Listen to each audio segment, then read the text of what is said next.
Entre os vários acontecimentos da última semana, destaco um que causou a indignação da direita brasileira, que foi o incêndio da estátua que homenageia Borba Gato em São Paulo. Os autores seriam aproximadamente 15 pessoas pertencentes a um grupo chamado Revolução Periférica. É bom que se diga que esse citado grupo aparentemente não tem ligação nenhuma com as manifestações contra o governo de Jair Bolsonaro, que aconteceram horas depois na Avenida Paulista, no centro da cidade. Justamente porque ato desse tipo vai de encontro às pautas das manifestações, em que são contra qualquer tipo de violência e vandalismo. E gostaria de analisar algumas questões, incluindo a tal indignação contra a queima do patrimônio histórico brasileiro, a existência desse grupo que reivindicou o ato e de outros atos que envolvem incêndios criminosos. Primeiramente, quem foi Borba Gato? Foi um bandeirante cujo nome era Manuel de Gato Borba, que viveu entre os séculos 17 e 18. E de acordo com muitos historiadores, foi muito cruel com as populações indígenas, chegando a cometer todos os tipos de atrocidades, incluindo estupros em meninas e matando seus pais somente depois do ato. Além dessa grande estátua, o bandeirante também nomeia uma organização do Exército Brasileiro chamado Batalhão Borba Gato. E esse tal grupo intitulado Revolução Periférica, quem são? Bom, é a primeira vez que eu ouço falar deles. Como foi mencionado em uma matéria do site Diário do Centro do Mundo, o suposto grupo direciona os interessados em querer saber quem são ao seu perfil no Instagram. Mas o mais estranho é que tem somente 5 postagens, sendo que o primeiro vídeo foi publicado há apenas 2 dias, ou seja, no dia 23 de julho, sexta-feira, véspera do ato contra o monumento e véspera das manifestações contra o governo Bolsonaro. Uma outra coisa é que esse grupo tem consciência que está cometendo crime e que precisa se esconder, já que nos vídeos todos os integrantes estão com roupas escuras e com rostos cobertos. E todos que conhecem um pouco de rede social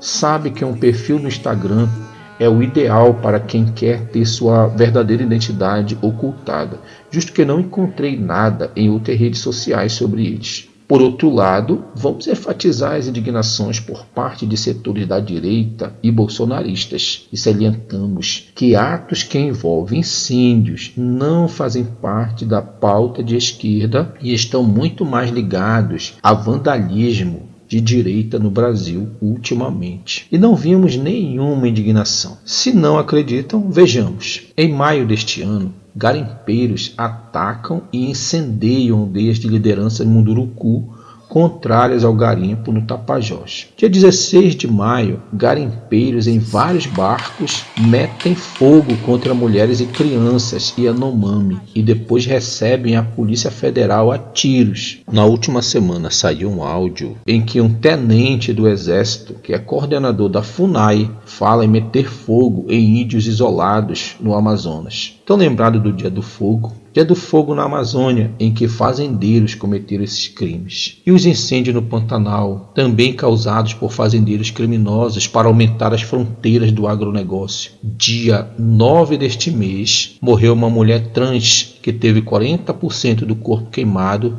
por um adolescente no centro de Recife, no dia 24 de julho. Também não podemos esquecer do assassinato de Galdino de Jesus dos Santos, da etnia Pataxó, que foi queimado vivo por 5 rapazes de família influente de Brasília em 1997. Sendo que mesmo condenados, hoje todos estão empregados em serviços públicos. E Sérgio Camargo, presidente da Fundação Palmares, anunciou que iria se desfazer de 95% das obras do acervo da entidade. Fato esse que imita os alemães nazistas, quando em 1933 queimaram em praças públicas obras que eram consideradas contrárias às ideologias nazistas. A indignação contra esses atos encontra pouca ou nenhuma adesão por essas pessoas que estão criticando ferozmente o incêndio criminoso da estátua de Borba Gato. É bom que se diga que eu não estou defendendo o incêndio da estátua do Bandeirante. Os que estão à frente das manifestações contra o governo federal também sabem que vandalismo não ajuda em nada a campanha contra Bolsonaro. Muito pelo contrário,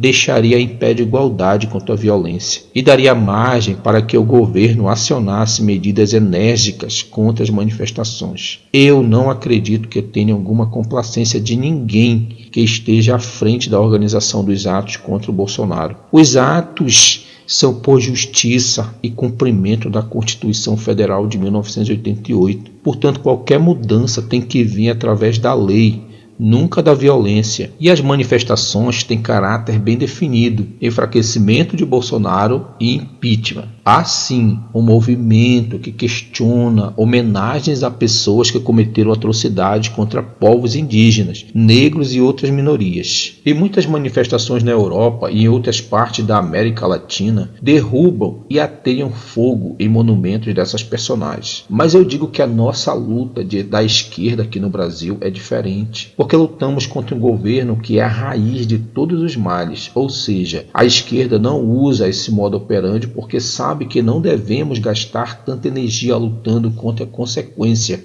e sim contra a causa, que é o Bolsonaro e o bolsonarismo. É claro que não estou dizendo que foi Bolsonaro que construiu esses monumentos, mas quero dizer que ele representa e homenageia esses personagens sanguinários, e que, portanto, derrotá-lo significa ter a garantia que iremos solicitar que a história seja contada de forma mais verdadeira. Sendo assim, é possível lutar no parlamento brasileiro por projetos que retirem condições de heróis a quem foi vilão, e, se for o caso, de retirar os monumentos, que seja de maneira legal e não com vandalismo, que em lugar de nomes dessas pessoas em logradouros públicos, coloque em nome de pessoas que fizeram bonanças para a nação e que não cometeram atrocidades. Enquanto os monumentos estiverem erguidos com o nome dessas pessoas, que se cumpra a lei, que é a não vandalizar. E aí, não cabe protesto? Claro que cabe. Façam faixas, manifestações ao pé das obras, mas não a vandalize. As coisas têm que ser resolvidas na lei. Por isso eu não acredito que esse grupo tenha recebido o aval das pessoas que estão à frente das manifestações. E eu acredito que os organizadores das manifestações nem saibam da existência desse grupo. E se esse grupo realmente existe do jeito que se apresenta no perfil de Instagram como sendo de esquerda, ou que ele venha a ser de direita ou terceira opção, mas que eles devem ser penalizados de acordo com a lei.